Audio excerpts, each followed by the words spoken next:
Vous écoutez Cœur de corbeau, un livre écrit par Jessica Sabourin et lu par la voix modélisée de Frédéric Dufort. Prologue. Le feu crépitait dans l'âtre, inondant la pièce sombre de macabres ombres qui dansaient sur les murs. L'homme les regardait tour à tour, bercé par leurs mouvements hypnotiques, les lèvres pincées. Ses mains s'agitaient frénétiquement au-dessus de la bassine d'eau, tandis qu'elle frottait vigoureusement le sang qui les maculait. Son œil bleu valide fit le tour de la pièce, se posant sur chacune des femmes qui le fixaient de leurs regards vides. Si certaines l'avaient déçu ou rendu amer, d'autres lui avaient apporté un semblant de satisfaction pendant un temps. Il savait être un homme capricieux, austère et froid. Cependant, il ne pouvait nier que certaines avaient contribué à améliorer son humeur. Au fil du temps, les perdre le rendait morose. Si les premières avaient fait naître la rage et le chaos en son être, les suivantes avaient réussi à amadouer ses sentiments dangereux. Surtout la dernière. Malheureusement, celle-ci avait survécu moins longtemps que les précédentes. Il avait placé en elle quelques espoirs pourtant, mais voilà qu'elle n'était plus. Depuis toujours, la solitude enveloppait le roi et sa trop longue vie commençait à lui peser. Il n'avait jamais été sociable. Déjà, enfant, il préférait être seul. Les autres s'en moquaient, bien sûr, mais il était trop timide, trop réservé pour répliquer, jusqu'à ce qu'il grandisse et commence à comprendre les rouages du monde. Les faibles comme lui ne parvenaient jamais à s'élever. Alors il fit en sorte de devenir plus fort, plus puissant que les autres. Les choses changèrent. Il se mit à agir avec plus de confiance, de force. On se mit à l'éviter, à le fuir. Quelque chose ne tournait pas rond chez cet enfant aux cheveux noirs et au teint pâle. Le mal brillait dans ses yeux bleus, disait-on. Le roi Coulombe était un être étrange. Tout le monde le savait. Ainsi, il n'avait jamais eu de véritable ami, n'avait jamais connu l'amour. Mais depuis quelques années, voilà qu'il s'y laissait tenter bien malgré lui. À force de fréquenter les ténèbres, on recherchait la plus infime étincelle, s'était-il rendu compte. Mais où devait-il la chercher? Autrefois, lorsque l'humeur y était, il savait se montrer persuasif. Le roi pouvait ainsi disputer une partie de cartes avec des hommes dans un bar, où une jolie femme flirtait avec lui. Il avait alors un semblant de vie normale. Mais rapidement, la vérité le rattrapait. L'homme était mystérieux, dangereux. Quelque chose de lourd et sombre traînait dans son sillage. Les hommes quittaient alors sa table sans demander leur reste, et les femmes le fuyaient. Et le roi voyait rouge. Il cherchait la bagarre et profitait des faiblesses d'autrui, s'amusant à leurs dépens. Il lui avait fallu de nombreuses années pour parvenir à se contrôler suffisamment face à ce sentiment d'échec, à accepter sa condition, à vivre avec la malédiction qui pesait sur lui. L'homme fixa la femme devant lui de nouveau. Il s'en voulait terriblement. Il n'avait pu l'aimer. Le roi n'aimait personne. Son cœur était dur comme la pierre. Cependant, il s'était attaché à elle, à sa façon. Elle avait rempli les espaces vides de sa vie, avait ensoleillé partiellement son quotidien. Mais ça n'avait pas été suffisant. Le roi laissa sa souffrance remonter à la surface et ne put repousser les images qui l'assaillaient de nouveau. Il se revit plus jeune, plus fougueux, quand il vivait égoïstement. Seul son plaisir et sa satisfaction lui importaient alors. Il prenait ce qu'il voulait sans penser aux conséquences. Son arrogance et son mépris pour autrui le tenaient à l'écart de tout sentiment plus doux. Le roi adorait semer le chaos. À quoi bon vivre si longtemps s'il ne pouvait s'amuser un peu? On ne voulait pas de lui? Tant mieux. Il s'y était fait rapidement. Mais à présent, il se sentait amer, déçu, seul. Il se lassait de ce style de vie depuis bien des années maintenant. Se faisait-il trop vieux? Il ferma les yeux devant la femme qu'il venait d'abandonner. Il n'aurait jamais pensé que cela arriverait aussi rapidement. La tuer lui coûtait beaucoup. Il devait le reconnaître. Si seulement elle ne lui avait pas désobéi.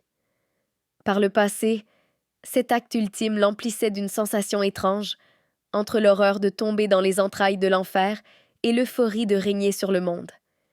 Mais plus les années passaient, plus il prenait conscience de l'épouvante du geste qu'il commettait. Il avait été un fin arnaqueur, un manipulateur hors norme. Le roi pouvait faire à peu près n'importe quoi avec n'importe qui. Le fait était qu'il possédait des pouvoirs étranges depuis sa naissance. Il ne les utilisait que très rarement au départ. Mais chemin faisant, le roi s'en était enrobé, y trouvant un tel réconfort que se séparer de cette magie lui était impensable. Ses pouvoirs faisaient partie de lui, de son être, il lui semblait impossible de s'en dissocier. Mais tout cela avait un prix. Pour pouvoir l'utiliser à sa guise, il devait verser le sang. Il aurait pu tuer n'importe quel bandit ou tout autre criminel, mais une malédiction pesait sur lui depuis des dizaines d'années. Il devait tuer celle qui, de temps à autre, l'approchait de son plein gré, sans charme ni magie. Bien entendu, il avait tenté par bien des moyens de se défaire de cette malchance, de truquer la partie. Mais son destin était scellé bien malgré lui. Il avait trouvé plus fort. Il revit les femmes de sa vie, prit un air navré. Il les avait tuées avec un détachement froid qui, peu à peu, avait laissé place au dégoût de lui-même. Ses sentiments lui étaient nouveaux, et il avait bien du mal à vivre avec. L'homme se rendit compte que ses mains tremblaient. Il serra les poings et baissa les yeux vers la bassine, dont l'eau rouge contrastait avec la fine porcelaine blanche. Il observa longuement les gouttes tombées de ses mains, faisant apparaître de petits cercles concentriques qui grandissaient, pour s'évanouir aussitôt. Il n'était pas habitué à douter de lui-même. Le roi sécha ses mains, en porta une à son visage, l'arrêtant sur sa pommette droite, où une autre marque colorait sa peau. Chaque fois qu'il tuait une femme, une blessure s'inscrivait sur son corps. Le premier sacrifice lui avait coûté un œil. Par la suite, il y avait eu des lacérations, ici et là. Cette fois, il avait hérité d'une entaille qui courait de sa pommette vers son menton. L'homme retint une grimace de douleur en la touchant, mais se ressaisit rapidement, honteux. Isabelle avait vécu bien pire. Il repensa à la sorcière qui lui avait jeté ce sort, la cause de ses malheurs, et ne sut dire s'il lui en voulait encore ou s'il comprenait enfin son geste. Elle lui avait prédit un avenir sombre et peu glorieux, une solitude éternelle, un châtiment ultime pour le crime qu'il avait commis, son meurtre. Dans un dernier souffle, elle lui avait volé sa destinée. Il avait voulu utiliser ses pouvoirs pour se venger, pour s'enrichir et profiter d'autrui. Soit. Il les garderait, ses pouvoirs, à condition qu'il les nourrisse. Sinon, il deviendrait un simple mortel, sans artifice. Pour nourrir sa magie, il devait verser du sang, et pas n'importe lequel. L'homme posa ses mains sur la table et pencha la tête pour reprendre ses esprits. Peut-être que se retrouver dans un nouvel endroit saurait le satisfaire. Personne ne le connaîtrait. Il pourrait tout recommencer, se créer une nouvelle vie. Encore une fois. Lui, le sombre le roi. Cœur de corbeau, comme on s'amusait à l'appeler dans son dos, était habitué au changement. Il ne restait jamais en place. Oui, changer d'air lui ferait le plus grand bien. Il posa son œil sur la défunte femme, se redressa et repoussa ses longs cheveux noirs. L'homme regarda les siens, longs, blonds et dorés comme le blé dans les champs, sous le chaud soleil de midi. Elle avait des yeux bleus teintés de gris qui lui rappelaient un ciel orageux, une bouche aux lèvres d'un rose naturel. Dommage. Il regrettait la fin de leur histoire. L'homme s'avança vers le corps de la femme, accroché au mur comme tous les autres. Il posa une main sur sa joue et frémit en sentant la faible chaleur qui s'en dégageait encore. Grâce à elle, à son sang, il vivrait quelques années de plus. Des années de solitude, de frustration et d'amertume, mais quelque chose le motivait à continuer ainsi. Il ne voulait pas abandonner sa magie. Celle-ci faisait partie de lui, de son être. Elle lui semblait plus importante que ces femmes passagères. Fermant les yeux, il pencha la tête et goûta une dernière fois les lèvres de la jeune femme avant de reculer maladroitement. Son œil se posa sur la clé qui reposait sur la table, près des bougies. Elle brillait d'une douce aura dorée. Si seulement la femme ne l'avait pas utilisé. Le roi grogna, jeta la clé au sol. Il n'était qu'un monstre. Il fit un geste vif de la main, et le feu s'éteignit, le plongeant dans le noir. Bientôt, une 8e femme se présenterait à lui. Elle serait la dernière. Sa collection serait alors complète, et il serait à nouveau maître de sa vie. Il pourrait enfin tourner le dos à ce funeste passé et embrasser l'immortalité de sa puissance. Chapitre 1. L'automne était aux portes du village. Le vent soulevait les faibles feuilles qui commençaient à jaunir, s'enroulant autour des chevilles des passants. L'air était pluvieux et froid, et les habitants de la paroisse semblaient tous poussés par la même hâte d'en finir avec les dernières récoltes. Lové au pied des montagnes, le village ne contenait qu'une centaine d'habitants et couvrait une partie de la pente qui menait à la mer. C'était un endroit calme et accueillant. Un large quai se trouvait près de la plage, ainsi que plusieurs autres plus petits, des bateaux de tout format, s'y rendant tous les jours pour affaires ou pour faire halte entre 2 voyages. Chacun jouait son rôle avec sérieux, du boulanger au pêcheur, du forgeron au propriétaire de l'auberge. Le village recevait souvent des visiteurs, grâce aux bateaux. Les différentes échoppes proposaient alors leurs services, en profitant pour garnir leurs coffres et remplir quelques ventres creux. Le roi était arrivé peu de temps auparavant. Il avait engagé de jeunes hommes d'une ville voisine pour déménager dans le grand manoir qu'il avait trouvé au fond des bois. Il s'y était installé rapidement, même si cette nouveauté le rendait nerveux. Changer de pays, d'environnement, de saison lui en avait fait voir de toutes les couleurs, mais il était malgré tout fébrile de s'approprier ces lieux. Il s'était écoulé un long moment depuis la mort d'Isabelle. 15 ans. Il avait d'abord entamé une nouvelle aventure dans une grande ville où il s'était fait discret durant un long moment, observant, analysant les gens, attendant le bon moment pour se mêler à eux. Et lorsqu'il avait commencé à utiliser ses pouvoirs, les choses avaient mal tourné. Alors, avant que tout ne dérape de nouveau, il avait quitté sa demeure pour s'installer à l'écart, dans la solitude. Il n'avait eu de cesse, depuis, de remettre en question ses façons de faire, sa vie entière même. Il avait toujours aimé en mettre plein la vue, lors d'une soirée mondaine, pour charmer une femme, pour dérober un bijou rare. Sa magie faisait partie intégrante de lui, au même titre que son ombre ou son tempérament.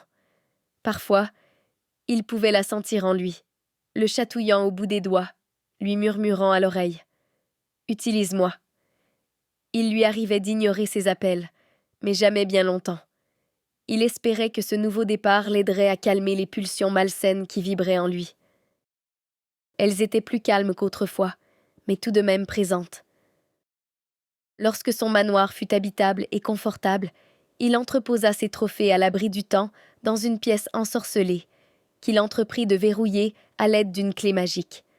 Personne ne pouvait y accéder sans en être puni.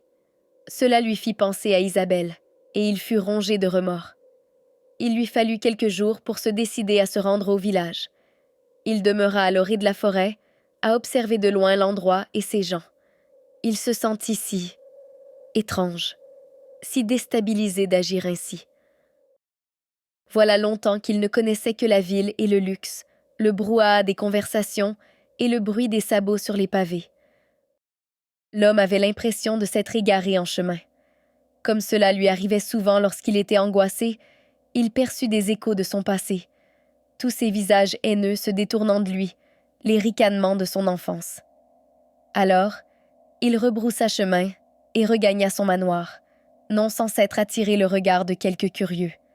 Lorsque le soleil eut disparu et que la noirceur enveloppa le manoir, l'homme s'installa devant le foyer de la bibliothèque. C'était la pièce qu'il aimait le plus dans sa nouvelle demeure. Lui qui aimait tant la solitude se rendit compte que la chaleur d'un corps lui manquait. Était-ce son âge avancé qui lui jouait des tours? Sa magie s'effritait, il le sentait. Autant il s'en sentait triste, autant il avait besoin qu'elle demeure calme. Il n'avait plus le goût de s'amuser comme autrefois. Il se rappela comment il aimait semer la pagaille sur son passage. Cela était si amusant. Pour ce faire, il se familiarisait avec les gens qu'il croisait. Il apprenait à les connaître, déterrait leurs plus sombres secrets, les perçait à jour pour mieux s'en servir ensuite. Il en avait développé une obsession avec le temps. Il avait même une collection de registres, recueillant informations, dates, noms des sujets. Au départ, c'était pour mieux s'enrichir et profiter des faiblesses des autres. Mais ces 15 dernières années, cela avait surtout été pour combler ses moments de solitude et d'ennui. Il décida de s'occuper de la même façon. Avoir une routine fixe pourrait l'aider à trouver sa vie moins monotone. Qui sait, cela pourrait même s'avérer utile plus tard. Les jours suivants, il entreprit donc de se rendre au village. Il prit place à l'auberge, sous la fenêtre, et observa les gens qui déambulaient à l'extérieur. Il commanda toujours le même repas, la même boisson, écoutant d'une oreille attentive les commérages qui survolaient la pièce. Par la suite, il effectua quelques courses ici et là, se rendant chez la blanchisseuse pour y apporter ses vêtements ou encore chez le boulanger pour ramener du pain frais. Il ne cessa d'observer le monde d'un nouveau regard et au bout d'un certain temps, il fut apte à reconnaître certains villageois sans avoir eu à leur adresser la parole.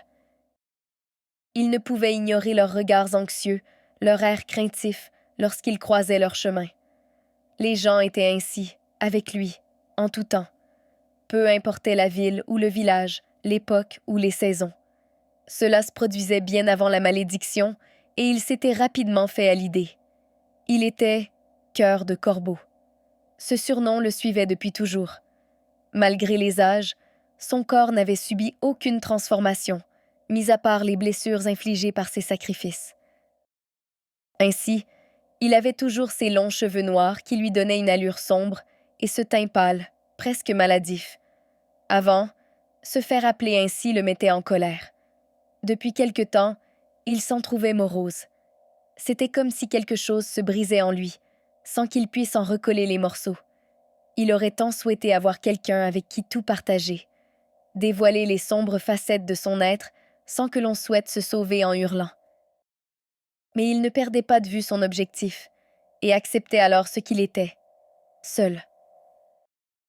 Tous les soirs, il se rendait dans la pièce du sous-sol, là où se trouvaient les 7 femmes qu'il avait tuées. Lorsqu'il se sentait envahi d'amertume et de regret, il aimait se retrouver parmi elles. Cela lui remontait le moral. Elle connaissait son secret. Un soir, il s'arrêta devant chacune d'elles et les observa longuement l'une après l'autre. Les défuntes femmes qui avaient partagé sa vie conservaient leur beauté dans la mort. Il avait toujours trouvé extraordinaire cette particularité de sa magie. En échange de leur sang, un peu de ses pouvoirs permettait à ces femmes de demeurer intactes. Ainsi, il pouvait les côtoyer tous les jours sans subir l'image horrible de corps en décomposition, de squelettes. Lorsqu'elles commençaient à se faner telles des fleurs, il savait qu'il était temps pour lui de se tourner vers la prochaine femme à sacrifier, celle qui viendrait à lui. Il n'avait qu'à l'attendre. Alors il saurait qui était la prochaine. La sorcière avait tout planifié. Au départ, ces femmes l'avaient mis dans une colère terrible, car elle lui rappelait sa condition, jusqu'à ce qu'il se mette à espérer leur apparition, sa solitude le rendant de plus en plus impatient. L'homme fit plus d'une fois le tour de la pièce, mélancolique, son esprit torturé le ramenant auprès de chacune d'elles, se remémorant maints détails. Le sourire de Sophia, les yeux brillants de Charlotte, la voix suave d'Élisabeth. Tant de souvenirs. L'homme se demanda comment il pouvait se sentir si vide alors que sa tête débordait de toutes ces choses. Il avait vécu 7 vies différentes et pourtant, il avait l'impression de n'avoir été qu'un souffle léger dans chacune d'elles.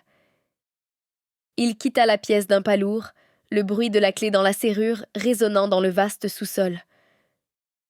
L'homme regagna l'étage, glissa le trousseau de clés dans la poche de son pantalon et se dirigea vers son bureau. Il avait pour habitude de dormir très peu, alors il s'installa devant son secrétaire en chaîne et ouvrit le livre qui s'y trouvait. C'était l'un de ses registres où il notait rumeurs et secrets, informations et observations. En trempant une plume dans l'encrier, il revit quelques visages de mémoire. L'homme prit quelques notes qu'il jugea pertinentes durant un long moment. Ce petit travail qu'il s'imposait depuis des dizaines d'années lui avait permis de devenir riche. Grâce à sa magie, il arrivait à subtiliser des bijoux de grande valeur et les faire disparaître aux yeux de leurs propriétaires ou encore à persuader des hommes prospères de faire affaire avec lui.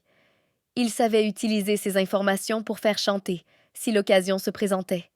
Il pouvait tricher, mentir, voler sans se faire prendre.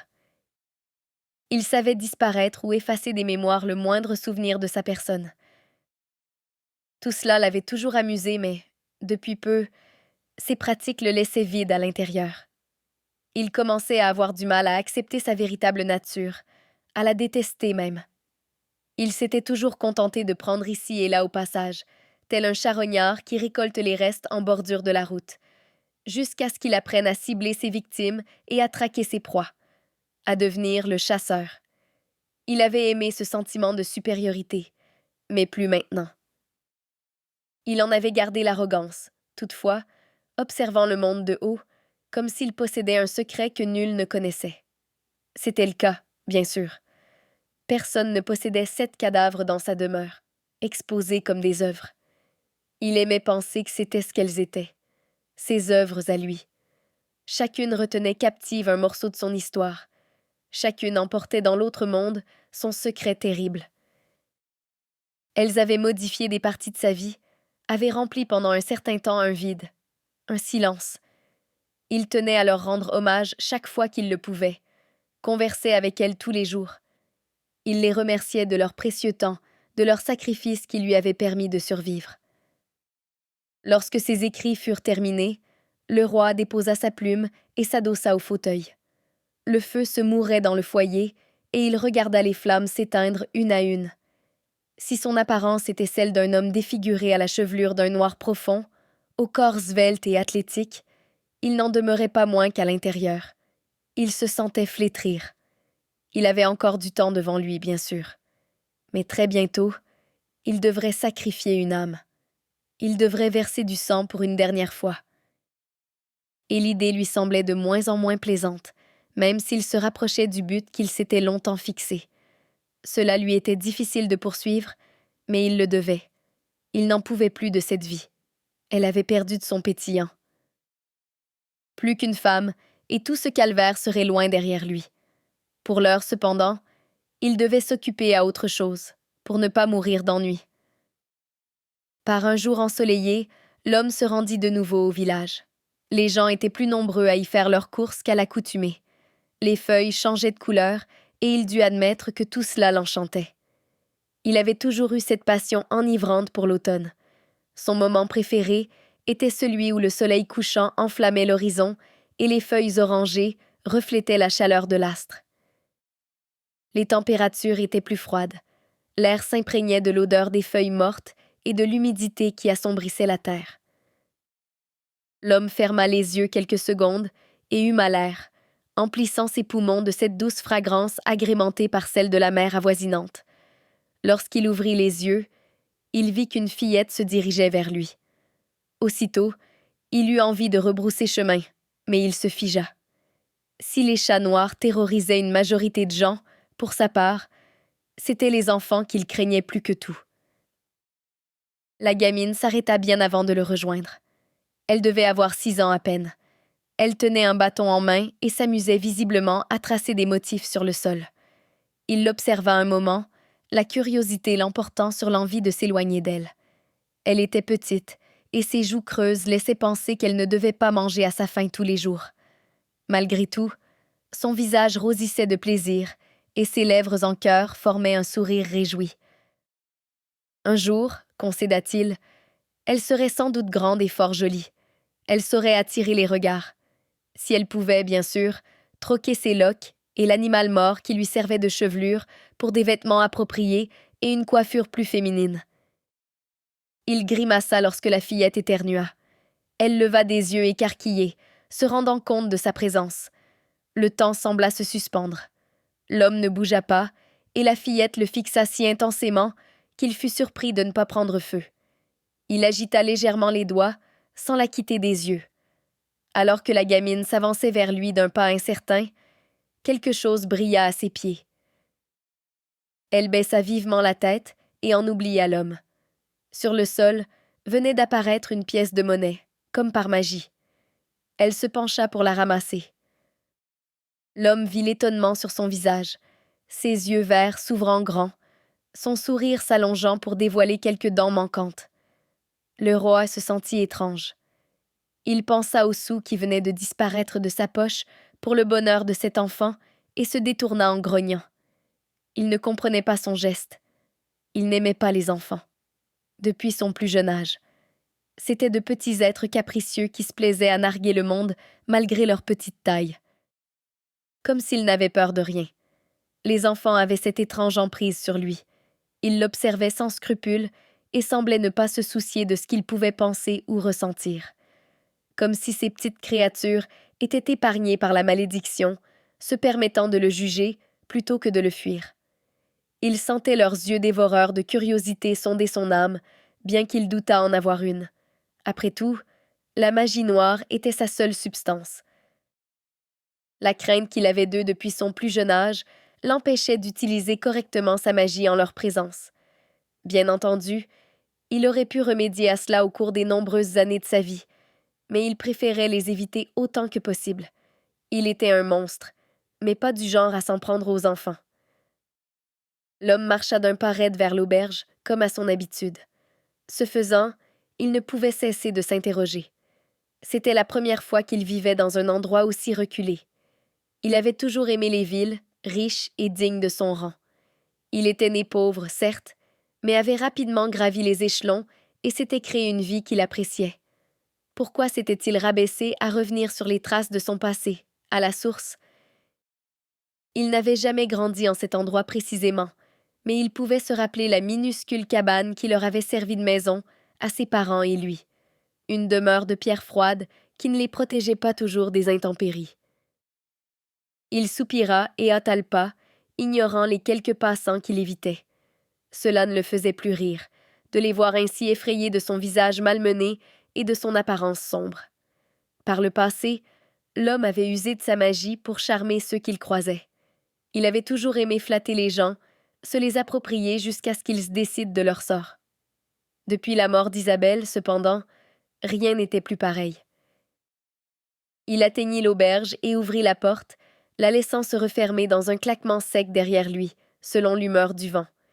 Les quelques clients se retournèrent pour le regarder avant de poursuivre leur conversation d'une voix plus basse. Il renifla avec dégoût et les ignora. La belle serveuse vint le voir, vêtue d'une robe sombre au décolleté, invitant sous son tablier blanc. Elle avançait lentement, jetant des coups d'œil aux autres clients. Visiblement, elle n'était pas intéressée à s'occuper de lui. Pour s'amuser un peu, l'homme agita les doigts le long de son corps, la fixant intensément. Aussitôt, elle se dirigea vers le roi. « Bonjour, Letty », fit l'homme en la regardant. Il trouvait amusant sa façon de rougir ou de se dandiner pour attirer les regards des hommes qu'elle croisait. Cela n'arrivait jamais avec lui. Pas que cela le dérangeait. Il s'était rapidement fait à l'idée que pour charmer une fille, il devait utiliser sa magie. Il avait choisi la richesse et la puissance au détriment des femmes, de toute façon. Qui plus est, Letty était trop jeune pour l'attirer. Aussi s'était-il mis à attendre impatiemment la prochaine femme qui viendrait à lui pour enfin recevoir un peu de chaleur, sans avoir à manipuler qui que ce soit. Mais cette façon de faire le dégoûtait depuis un moment déjà. Se donner à une femme pour ensuite la sacrifier lui semblait illogique. Voilà pourquoi il s'abstenait de tout rapport physique depuis plusieurs décennies. « Bonjour, monsieur Coulombe », le salua Letty en rougissant. Sa voix n'était qu'un souffle. Sous son regard intense, la jeune fille fondait comme du beurre au soleil. Par le passé, il laissait libre cours à ses pouvoirs de la même façon pour utiliser qui bon lui semblait. Ce jour-là, de voir cette pauvre fille se laisser ainsi manipuler lui donna la nausée. Il ferma les poings et détourna le regard, un peu honteux. « Ma place habituelle, sous la fenêtre », exigea-t-il en s'assurant que la table était bien libre, comme il l'avait demandé bien des jours auparavant. La jeune fille frémit à son ton froid et jeta un regard vers l'endroit convenu. Elle hocha la tête et l'escorta jusqu'à la table. La magie la libérait lentement et bientôt, Letty ne lui offrit qu'un sourire crispé, son corps figé dans la crainte de se trouver si près de lui. Il l'ignora et prit place, ne la regarda pas lorsqu'elle lui demanda ce qu'il désirait boire et manger. L'homme passa commande, et elle s'éloigna rapidement sans demander son reste. Coulombe l'observa bien malgré lui, ne pouvant ignorer ses charmes. Il trouvait presque dommage qu'une si belle fille soit contrainte à travailler dans un tel endroit, à la portée des clients pervers. Le Roy porta son regard au dehors, où deux jeunes femmes discutaient entre elles. Leur conversation était animée, ponctuée de sourires timides. L'homme les regarda longuement, même lorsque la serveuse revint avec son repas et sa bière. La malheureuse en échappa un peu sur son tablier et se confondit en excuses, la tête baissée pour ne pas le regarder. Il fit comme s'il ne s'était rendu compte de rien, et elle se sauva presque de sa table. Les deux femmes au dehors se séparèrent après s'être saluées. Ensuite passèrent un homme, vêtu d'un sarrau de cuir, ainsi que trois pêcheurs qui se dirigeaient vers les quais d'un pas ferme, coffre à pêche et filet en main. Coulombe mangea et but, demeura encore un moment en place pour observer les passants. Puis, il glissa des pièces sur la table et quitta l'établissement, ignorant les regards et les chuchotements sur son passage. Encore une fois, on devait échanger les quelques informations obtenues sur sa personne. À savoir très peu. Des choses superficielles.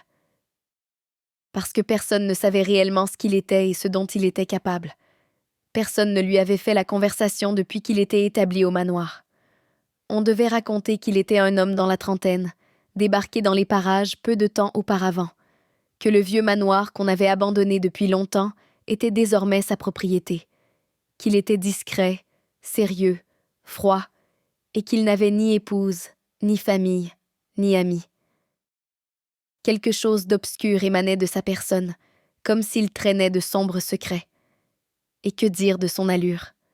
Vêtu de noir des pieds à la tête, le teint pâle de ceux qui détestent la proximité de la nature, qui fuient le soleil. Balafré et à demi aveugle. Était-il un vampire, un loup-garou? Avec le temps, il en avait entendu, des rumeurs à son sujet. Combien de noms on avait pu lui donner? Toujours était-il que le seul qui s'attachait à lui était Cœur de Corbeau. Peu importait l'endroit ou l'époque. Ce surnom revenait sans cesse. Il lui collait à la peau depuis son enfance, et il avait toujours pensé que la malédiction qui pesait sur lui l'utilisait à volonté, afin qu'il n'oublie jamais qui il était vraiment. L'homme fit tournoyer sa canne noire qui ne le quittait jamais. Si les gens voyaient en lui un jeune trentenaire, il avait en réalité plus de 130 ans à son actif.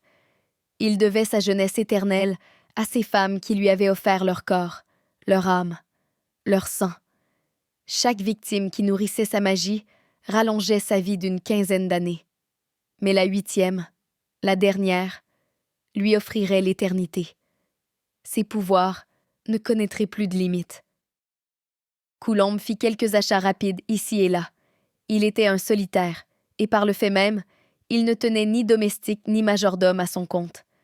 Bien sûr, il aurait pu utiliser sa magie pour convaincre de simples sots à travailler pour lui, mais il rechignait à le faire. De plus, il était un homme possessif. Si par malheur l'un d'entre eux venait à fouiner dans sa demeure et découvrir son sombre secret, il n'avait jamais eu de scrupule à tuer lorsqu'il le fallait. Désormais, il essayait de ne plus se laisser tenter par la chose, d'autant plus que ce sang versé ne lui offrait aucune compensation. Ainsi donc, il faisait tout lui-même. Enfin, presque tout, et il payait pour le reste. Ce jour-là, il acheta une bouteille de bon whisky, quelques légumes racines, du fromage, et passa commande chez le tailleur afin de s'offrir un nouveau manteau. Quelque chose dans l'air lui disait qu'il ferait très froid cet hiver-là. Avant de partir, il fit un crochet chez le boulanger et y acheta une miche de pain que la femme du boulanger enveloppa délicatement dans un linge, bien que ses mains tremblassent sous son regard scrutateur. Coulombe paya la femme qui disparut rapidement hors de son champ de vision et se dirigea vers la porte, tenant contre sa poitrine le sac qui contenait ses quelques achats, sa canne dans son bras replié. Il ouvrit la porte et sortit. Aussitôt, une jeune femme lui tomba dessus. Il en échappa le bâton noir qu'il tenait et perdit l'équilibre en jurant, essayant de retenir son sac. Aussitôt, des excuses fusèrent. « Oh, 1000 pardons! Que je suis maladroite! » Il retint un grognement et se redressa, tandis qu'une main lui tendait sa canne. Il s'en empara d'un geste brusque, toisant du regard les quelques personnes présentes qui observaient la scène en silence. Tous se détournèrent de lui rapidement. Coulombe pivota brusquement et poursuivit sa route, la jeune femme qui l'avait bousculé le suivant au pas. Le roi l'entendit l'interpeller et il souffla par le nez toute son impatience avant de se tourner vers elle. Il eut instantanément le souffle coupé. La jeune femme était d'une beauté incomparable. Il la dévisagea durant de longues secondes, s'attendant à la voir reculer pour fuir à toutes jambes, comme toutes les autres. Cependant, elle lui offrit un sourire timide, ses lèvres s'étirant doucement. Et quelles lèvres! Elles semblaient être de soie, brillantes et douces, telles les pétales d'une rose. Un court instant, il s'imagina les embrasser, et put presque en ressentir la texture sur sa bouche. Coulombe réprima un frisson. Son œil remonta vers le regard vert profond de la jeune femme. De longs cils noirs les bordaient, lui rappelant les ailes d'un papillon de nuit. Le plus remarquable était sa chevelure, si rousse qu'elle lui fit aussitôt penser aux feuilles flamboyantes des arbres qui s'étendaient des montagnes à la mer. Sa simple robe de coton vert peine mettait le tout en valeur, soulignant par le fait même sa séduisante silhouette. Que faisait une telle jeune femme dans un tel endroit? L'homme se rendit compte qu'il n'avait pas bougé, aussi s'efforça-t-il de chasser toute image suggestive de son esprit. Il n'était jamais bon de penser au corps d'une femme après toutes ces années de solitude, de contrôle. Il contourna la jeune femme pour s'éloigner au plus vite. L'air lui manquait. Il avait chaud. Que diable lui arrivait-il? Il serra les dents en entendant les pas le suivre de nouveau. Il s'arrêta et pivota, se retrouvant de nouveau face à l'inconnu. La regarder une fois de plus le fit tressaillir. Quelque chose chez cette jeune femme le perturbait. Il ne put réfléchir davantage, car voilà qu'elle lui souriait de nouveau. « Je suis navrée de vous avoir bousculé, monsieur. » Coulombe. Ce fut tout ce qu'il parvint à dire. Et encore, il avait du mal à respirer. « C'est donc vous, le nouveau propriétaire du manoir. Je suis Claire Sirois. » Ils s'observèrent en silence. L'évidence le frappa alors. Elle était la prochaine, la 8e, celle qu'il attendait depuis si longtemps. Quelque part, quelqu'un laissa échapper un petit rire cruel. Il se retourna pour voir filer 2 adolescents qui lui tournaient le dos. La jeune femme émit un soupir résigné et il la regarda de nouveau. Seigneur, comme elle était belle. Pardonnez-les, ils aiment bien se moquer des gens, ces deux-là. Comment? Samuel et Antoine, ce sont des idiots. Ils aiment bien dire des méchancetés. Ils en disaient à votre sujet, peu avant que vous ne sortiez de la boulangerie. Vraiment? L'homme demeura interdit un moment. Et qu'avait-il donc de si intéressant à raconter à mon sujet?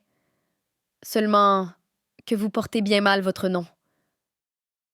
Mon nom? Ils se sont trompés en croyant que c'était Colombe, comme l'oiseau blanc. Alors, ils se sont amusés à trouver les différences entre une colombe et un corbeau. Se moquait-elle donc de lui?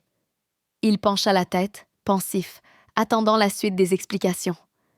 La jeune femme rougit sous son attention soudaine. L'homme prolongea le silence, histoire de mesurer son malaise. Pardonnez mon manque de tact. Voyez-vous, les gens parlent beaucoup de vous, depuis votre arrivée. Certains ont mentionné le lien entre vos cheveux, vos habits noirs et ces oiseaux de malheur. Enfin, laissez tomber. Ce ne sont que des ignorants. Encore ces rires du passé qui remontèrent à la surface, trouvant écho dans son crâne, si répercutant avec bruit. L'homme les ignora et se pencha vers la jeune femme, adoptant un air contrarié qui ne la fit nullement reculer. Je n'ai rien d'un corbeau. Elle le fixait de ses yeux verts, et Coulombe se permit de s'y perdre quelques secondes. Cette jeune femme était fascinante. Nous espérons que vous avez apprécié cet aperçu.